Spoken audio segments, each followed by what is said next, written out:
UFC 276 Adesanya versus Cannonier. Adesanya, boring decision. Volkanovski, domination.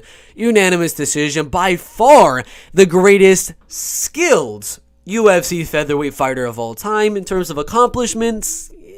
A little bit behind Jose Aldo, but he's definitely there as the most skilled, the 145er of all time. You got Alex Pereira starching Sean Strickland in the first round. Barberena losing the first round, coming back, and TKO and Robbie Lawler in the second. We had O'Malley barely losing the first round on two of the judges' scorecards, then winning the second round until poke, and Pedro Munoz was like, nah, I can't see anything.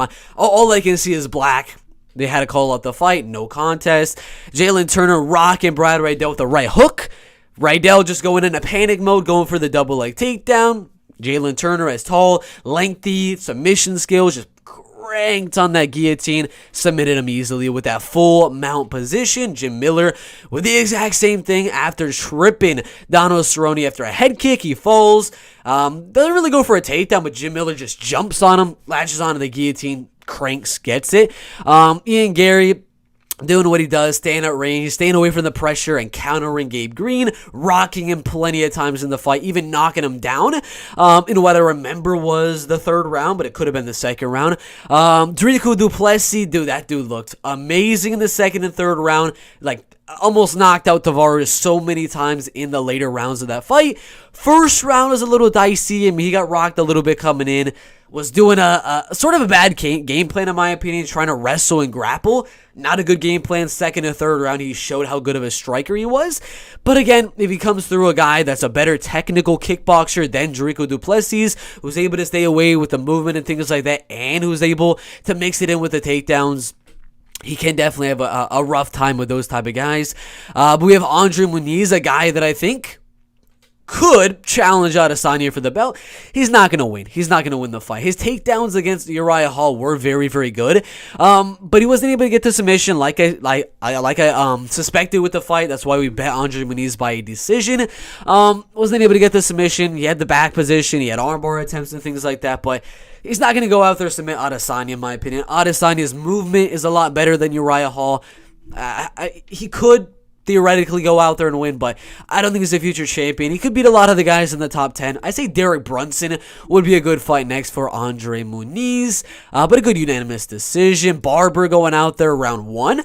Heavy clinch, landing some really good shots, body kicks, head kicks, and things like that. Just being the overall better striker. Body kicks, leg kicks, overhand rights, left hooks, clinch game, wrestling. Everything was Macy Barber in that first round. Round two, more of the same until Jessica Ai landed the takedown late in that round. Got a little bit of control time. Judges gave her that round. Round three comes along, and Barber just comes out like just crazy, and she starts rocking Jessica Ai, defending every single takedown. As soon as the fight gets to the clinch, she's like shrugging Jessica Ai right off of her.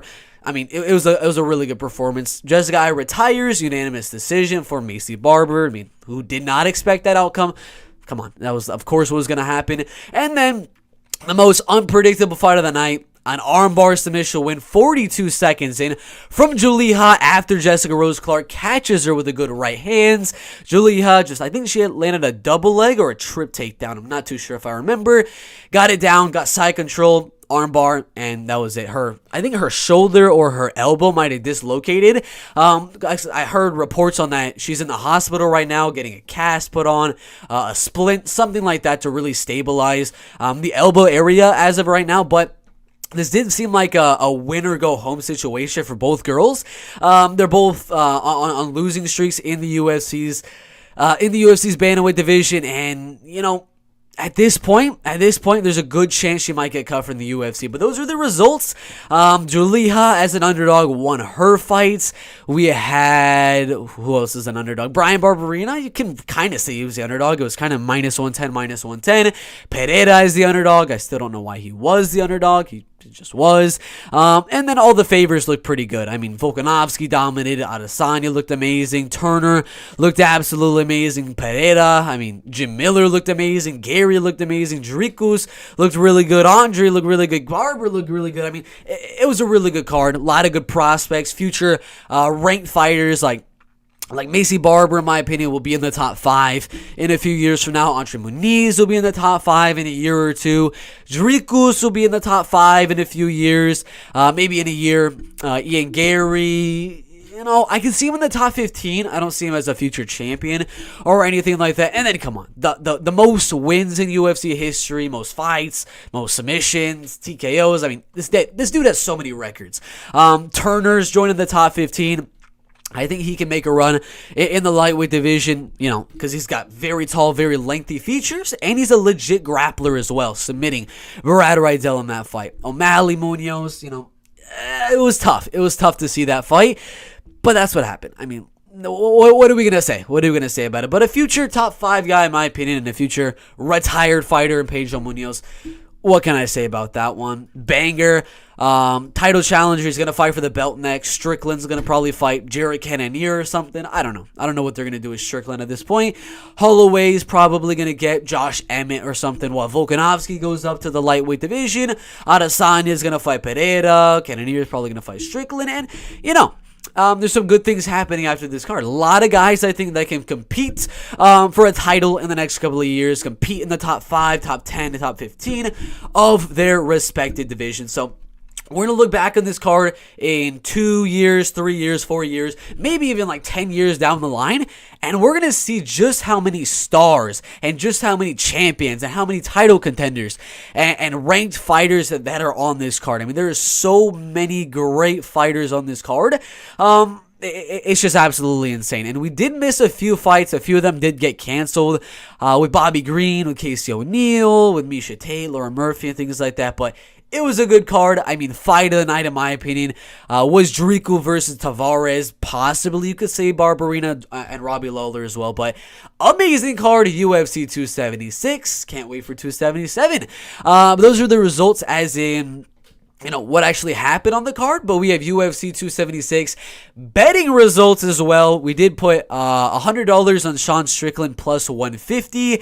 This bet we made, I'm talking like March or April, a long time ago. We made this as soon as the line came out because it was a little bit disrespectful in my opinion. I assumed the odds would be more 50-50 by a fight night. They were, so we put a little bit on Alex Pereira, a little arbitrage sort of thing.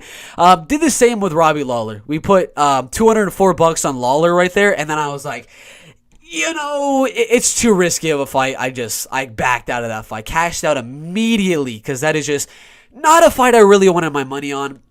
I had $100 on Gabe Green. That didn't pan out well. He got pretty much dominated on the feet in that fight, but we came back with 1 unit on Dricus du Plessis plus 110. We got that way before the line movement. We had $470 on Andre Muniz. Dude, I made this a long time ago. I made this a very, very long time ago. I'm talking a month ago, 2 months ago, something like that. So props, we did probably profit about $200, $300, something like that. Just a little bit of chump change for our money at line at bets. For the props, we did pretty good on the main card, as in the top 2 fights, with 1 unit on Adesanya, unanimous decision. We got that one. 1 unit on Volkanovski by decision. We got that one. We got a fight that was voided. 10 units on Alexander Volkanovski's scorecards, no action. I was close to getting that one due to the eye, or not the eye poke, the cut on over the eye of Max Holloway, but it wasn't really in like a spot where it could actually stop the fight. So, just avoided bet. We got the money back. This one I'm pretty sad about putting money on. We had 2 units on Alex Pereira, Sean Strickland, and goes to a decision. I was not expecting Pereira to go out there and knock him out. I mean, that was crazy. But yeah, we lost that one. We also lost Alex Pereira by decision. And this is our worst one. This is the bet we lost probably the most money on any of our props. Was $500 on Robbie Lawler, Brian Barberena. Goes to a decision. I was confident on this one. I was like, Robbie, he hasn't been finished in so long. He's so durable. Barberena is so durable. They both put on exciting fights. They're going to bang it out with each other for 3 rounds, fight of the night decision. Damn. Robbie Lawler got knocked out. So we did lose that bet. Had a bunch of hedged bets right here. Not hedged bets. Voided bets. O'Malley decision. O'Malley scorecards, no action. O'Malley not inside the distance, minus 175. And then half unit on O'Malley by knockout with the odds boost. So all of that was voided back to us. because of the eye poke. I'm pretty sad about that one. We had a quarter unit, $25 on Jalen Turner by submission. Really good prop in hindsight. I mean, knocked him down, hurt him in the first round, got that submission. So made some good money on that one. Did have $260 on Jalen Turner. Scorecards, no action, just in case the fight went to a decision. I thought maybe if it went all the way, the judges might give it to Brad Riddell. So I kind of hedged it a little bit there with a minus 130 on scorecards, no action, and that one did a hit. We had $25 on Jim Miller by a unanimous decision. Obviously, he got the submission. This one we put a lot on because I was pretty confident in Gabe Green's chin, but I was a little scared in that third round on this one. But we put $460 on Ian Gary, Gabe Green over 2.5 rounds, a minus 115. We got that one. Again, not without a little bit of, ooh, goddamn, in that third round as he got knocked down. A little sprinkle on Gabe Green decision with $50. Lost that one. But we make it back. Look right here. 1 unit. Andrico Duplessis, Brad Tavares goes to a decision. Plus 125. Barely. Half a unit on Andrico Duplessis by a decision prop. We did get that one. Although I was a little scared in that first round because he did lose that round, plus 400. We did a live bet that I regret a little bit because after the first round, I was like, this is starting to swing in favor of Tavares. I mean, Duplessis did not look good. His body movement didn't look good. His cardio wasn't looking good. So I put a little bit of a live bet on Tavares. Was not the move. We lost that one. We had a quarter unit on Andre Muniz, unanimous decision. I'm probably the only person out there that put any money on Muniz versus Hall to go to a decision. But, I mean, it seemed pretty logical that the fight would go to a decision, given that, Uriah Hall has never been submitted in his UFC career, in his career as a whole. And the only times he's been knocked out were 2016 with Derek Brunson, Gegard, and Paulo Costa. And Andre Muniz doesn't have that knockout power, so I was actually pretty confident on this fight going to a decision, so made some good money on that one. We had a little bit on starts round 2, because, I mean, there's good value on that. I thought the fight would go to a decision, so why not put a little bit on the fight just straight up starts round 2, and we made $200 there, sorry, $180 there. Had 2.2 units on Macy Barber decision, so $220 there, and then a bad prop. Yeah, she didn't look good at all. Rose Clark by decision. She obviously lost. Now for the parlays. We had some really, really good ones. And then we had some that were just that close. I mean, that's the case with parlays.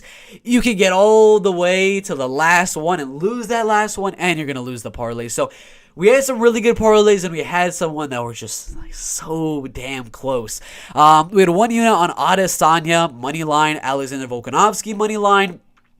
Sean O'Malley money line right there. Sadly, that fight was turned to a no contest, so our odds on that one were actually turns from a plus 297 to plus 187. So we got a little bit worse odds, but the parlay still did cash with Jim Miller, Alexander Volkanovski, and Israel Adesanya. My 3 most confident picks, as usual. If you guys look at my confident picks video, we make them every single week for every single UFC card, and this week we parlayed all of our confident picks. And guess what? They all cashed. Right here, confident picks video. They were Jim Miller, Israel Adesanya, Volkanovski. You would have parlayed them all. Got plus 187 odds. Had one with a little bit more people. This one was a half unit. So a little bit less money on Adesanya, Volkanovski, Jim Miller, Alex Pereira. I was a little iffy on Pereira, but, I wanted that one to be the one that really made this parlay like a big plus money. We had Macy Barber right there, Andre Muniz, and that was plus 970. We also had O'Malley as well, but again, as we all know, the fight was due to a no contest, so changed from plus 1382 to plus 970. I'm still a little bit pissed about that one because we could have made a little bit more money if that fight did actually go Sean O'Malley's way and it wasn't a no contest, but what can I say? We did have some bad parlays here that made up for the good ones right here. We had 5 units on Adesanya Cannonier. Just starts round 2. It obviously did. Volkanovski Holloway starts round 3. It obviously did, but we messed up here. God damn it. Strickland versus Pereira starts round 2. Goddamn. Goddamn, Alex Pereira ruined my parlay right there. Knocking out Sean Strickland in the first round. I thought if there was going to be a finish, it would be in the second or third round after Pereira kind of finds his range and his timing. But he just freaking starched him. Ruined my parlay there, so that was a bad parlay. That was the only one that we needed was Strickland Pereira starts round 2. We had Munoz O'Malley starts round 2. That one sucked a little bit. But we also had another losing parlay right here. 2 units on Adesanya Cannonier starts round 2, which it did. Volkanovski at Holloway starts round 3, which it did. Strickland Pereira starts round 2, which it didn't. Munoz O'Malley starts round 2. Lawler Barberena goes to a decision. Damn. And then Ian Gary and Gabe Green goes to a decision. So either way, we would have lost this one right here because of Lawler Barberena. I mean, I would not have expected in a million years Barberena to knock out Lawler, but it happened somehow. And then obviously Pereira got the knockout. So yeah, some bad parlays there, sadly, but we made up for them later on in the card. We also had a quarter units on Adesanya decision, which it was a decision for Adesanya. Alexander Volkanovski by decision, Alex Pereira by decision, O'Malley by decision, and Lawler Barberena goes to a decision. Just a little sprinkle, just a fun little parlay there. I wasn't really expecting them to all hit, but honestly, it could have gone very, very close because Lawler Barberena was pretty close to going to a decision, but Pereira got the knockout. But it was just a sprinkle. Then we had 2 units on Jim Miller money line. Adesanya Cannonier starts round 2, which it did. Volkanovski Holloway starts round 3, which it did. Good parlay there, just a little sprinkle. I didn't want to bet Miller money line because I didn't really think minus 200 was really worth it. So just put it with some starts round props that I thought were pretty confident in. Adesanya Cannonier starts round 2, and Volkanovski Holloway starts round 3. Easy cash right there. This one is close. This one is really, really freaking close. With Adesanya money line, Volkanovski Holloway goes to a decision. Pereira Strickland starts round 2. Oof. Sean O'Malley, Lawler Barberena starts round 2. Rydell versus Turner starts round 2. Green versus Gary starts round 2. Macy Barber by knockout, TKO, or decision. Andre Muniz. Cerrone Miller starts round 2. Tavares Duplessis starts round 2. Rose Clark versus Stoliarenko starts round 2. I mean, we were literally shooting for the stars of those parlays. And then we did the same thing right there after Stoliarenko failed that one. So yeah, we messed up a little bit on a few parlays, but we had a big parlay cash down here. This is our biggest, I think it was our biggest gain of the night, was probably this parlay. 8.16 units on Volkanovski Holloway goes to a decision, which it did, and Israel Adesanya money line, minus 138. Good parlay, made like $600 on that one. And then we had $200 on Ian Gary, Gabe Green starts round 2. Jim Miller, Donald Cerrone starts round 2. Volkanovski Holloway starts round 3. And Adesanya Cannonier starts round 2, and we cashed on that one. I think we profited on parlays, on prop bets, and on moneyline bets, but by far, our most profitable one had to have been our parlays. Our parlays did very, very good tonight. I do remember. So, yeah, we gained 20.1 units in total, which is about $2,010 on the card. We are up about 15 grand on the year for MMA. Only like what is it, $500 for boxing on the year, which isn't really that good. We don't really bet boxing that much, but MMA is where it's at. We're doing pretty good. Only like 2 weeks ago we were at like 105 units profit. We've been doing amazing in the last few weeks. So yeah, those are the UFC 276 betting results and actual results. Thank you guys for watching. Like, subscribe, and we'll see you in the next one.